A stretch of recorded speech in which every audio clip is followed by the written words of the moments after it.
Hello everybody, my name is Memo, this is my channel FancyMemo, and welcome back to List Week, where I will be talking about the best and worst music of the year, in my opinion. Yesterday, I talked about the top 50 songs of the year. Tomorrow, I'll be doing my honorable mentions for the best albums of the year. But today, in this video, I will be talking about the best EPs of the year, my top 15. If you're interested in these lists, please subscribe so you don't miss out. And also please check out my socials, my Instagram, Twitter, and TikTok. Links are all down below. Last year I didn't do a EP list. I just threw in EPs in my top 50 albums list. But I want to do a video dedicated on EPs because there are a lot of great EPs out there, and I want to give them the spotlight that they deserve. So let's just get into it with number 15.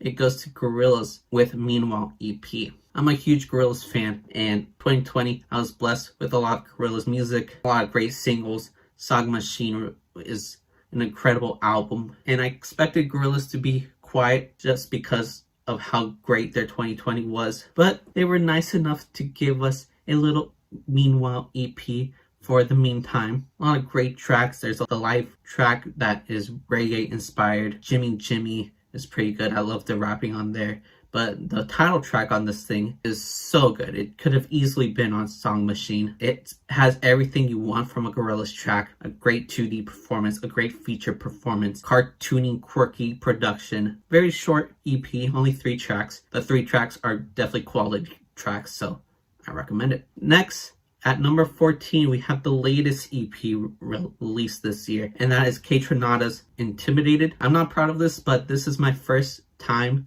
going into a KAYTRANADA project. I know that he's a pretty good producer who does dance beats, but I've never listened to any of his stuff, and after listening to this EP, I definitely will do my homework. I am very impressed with how he's able to incorporate 3 different artists, her, Thundercat, and Makami, and we're able to incorporate them on dance beats. Like, they all fit in so well. I'm very impressed with how KAYTRANADA got Makami, who is a very grimy boom bap kind of rapper, and make him fit in so well with a dance beat. Didn't seem like it'll make sense on paper, but it does. Each track here is great. It merits a listen. Give it a listen. At number 13, this goes to The Alchemist with This Thing of Ours. I put the first one here, but the second one is also great. The Alchemist had an incredible year this year, producing some of my favorite projects of the year, including these EPs. Like, there's some incredible instrumentation going on here, and the features on these projects are all great. Maxo, Boldy James, Z Loopers, Vince Staples, Earl Sweatshirt. Every time Earl Sweatshirt and The Alchemist links up, it's always incredible. I'm not even a big Earl fan, unpopular opinion, but every time they link up, they make incredible work. I really hope they make a collab album one day. But yeah, great EPs from one of the best producers of all time. Number 12 goes to Benny the Butcher and Harry Fraud with The Plugs I Met Too. Another controversial opinion. I've always thought Griselda has been on the more overrated side, but when members like Benny make projects like this, it makes me rethink that. I've always respected Benny the Butcher as a rapper. I think he's an incredible lyricist, and his rapping ability is always great. I just think the choice of production could be a bit boring at times, but that is where Harry Fraud comes in. Harry Fraud brings in some luscious, classy beats that Benny eats up. He does phenomenal over, and I think these two are a great pair. Just like when Benny the Butcher worked with Hit Boy for their amazing project last year, I hope Harry Fraud and Benny continues working together as well, because again, they make incredible works like this EP. At number 11, I have Cordae with Just Until. This EP is just meant to hold us over until his next project, yet it has such amazing tracks. Cordae is a great young lyricist, so expect some good rhymes. He surprises me with his singing, although he doesn't sing a lot. When he does, it's pretty good. And I think this EP is an example on how well Cordae is able to fit in different styles of hip-hop, because he's able to incorporate Q-Tip and Young Thug on the same project, and it's done effortlessly. So yeah, I'm a big fan of this project, and I can't wait for his sophomore album. Alright, top 10. At number 10, we've got Audrey Noona with a liquid breakfast. I just really like the vibe of this EP. It's very chill. Audrey Noona has kind of like a monotone delivery to everything, whether she's rapping or singing, yet it still works for me. I don't know why. I guess I just really like her deadpan delivery. So yeah, when she's rapping, she's rapping. When she's singing. Surprisingly, with how monotone she is, I didn't expect her singing to be so pretty, but it is. And yeah, very underrated EP in my opinion. Definitely worth a listen. Has some great features as well. Give it a try. Number 9 goes to Chica with Once Upon a Time. This could have easily been so corny with the concept of fairy tale. It could have been bad, but Chica is talented enough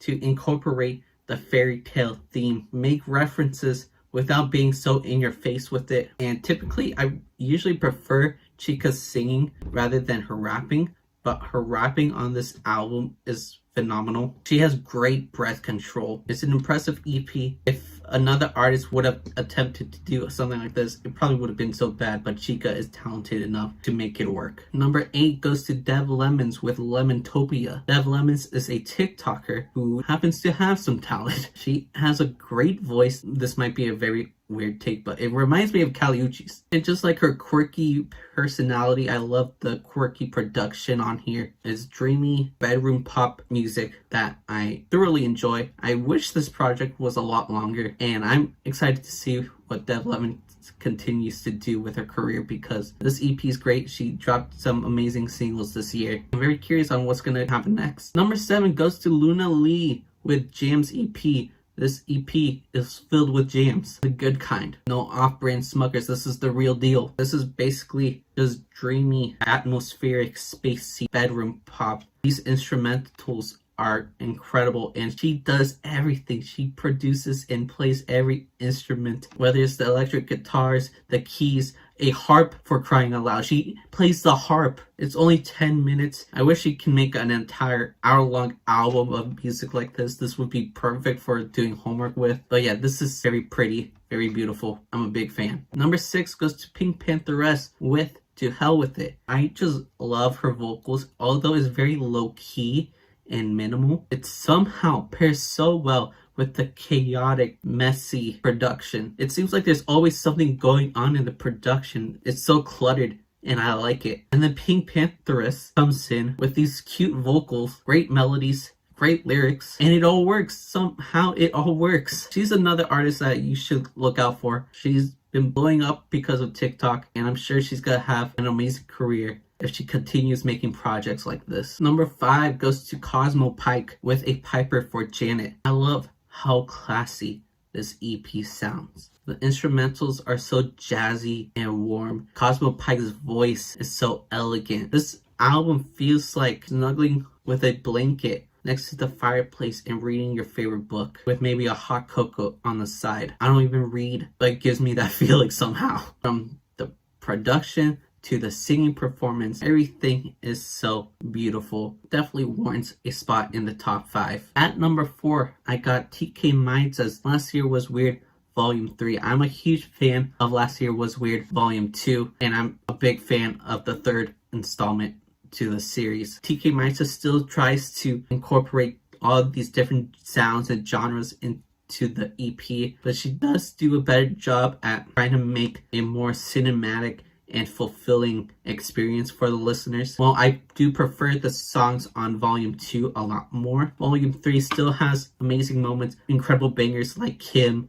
and Syrup, and some other high points that makes you excited to see what Tkay does next. And I really hope she drops an album, because she seems like she's ready to drop an incredible album, and I can't wait for it. Number 3 goes to JPEGMAFIA with EP2. JPEGMAFIA continues surprising his fans with every drop. In the first EP installment, it is filled with bangers. On this EP installment, it's a lot slower paced. He goes in more of a pop R&B bag. There's a lot of auto-crooning in this thing, and yet he still finds a way to be angry at times as well, with some cutthroat lyricism and incredible production. This makes for an EP that everybody who's a JPEGMAFIA fan should listen to. Not just LP. LP is incredible, but don't forget about EP2. It's just as incredible. Number 2 on the list is an interesting pick. It is Poppy's Eat EP for the NXT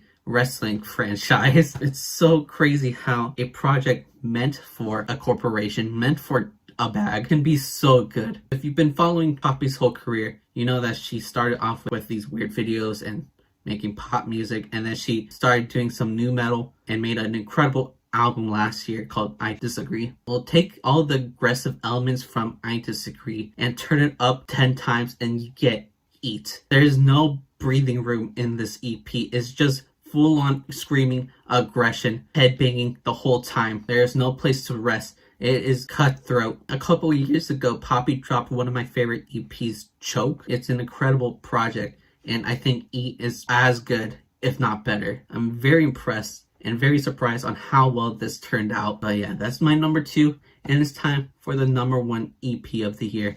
And that goes to Kero Bonito with Civilization 2. Kero Bonito is a forward-thinking pop trio, and they continue pushing the boundaries with this EP. And I love the angle they're going with on this EP. Essentially what they're doing is making music about their experience through quarantine in the most Kero Bonito way possible. There's a song here where it basically has this very innocent view of the first day of quarantine, and just listening to that perspective is an eye-opening experience. And I like how they tackled the concept of what we've been going through these past couple of years, and they turn it into like a more hopeful feeling, especially on Well Rested, where Sarah has like a little monologue of how us as a civilization has been through a lot already, but we just kept progressing as a society and continuing to move forward. And that's basically what we should continue doing. Just keep pushing forward. Even though the times are dark, we've been through a lot as people,